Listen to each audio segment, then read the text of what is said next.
Oh, Soul Connector. I like this one. I had no idea when I was a child that it was what I would grow to do, but I've always been preparing for it.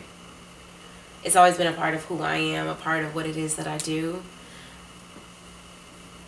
Oprah, who is like, she don't know it, but she my auntie mama, okay? And she says, and I agree with the fact that we're all wanting to be seen, to be heard, and to be acknowledged.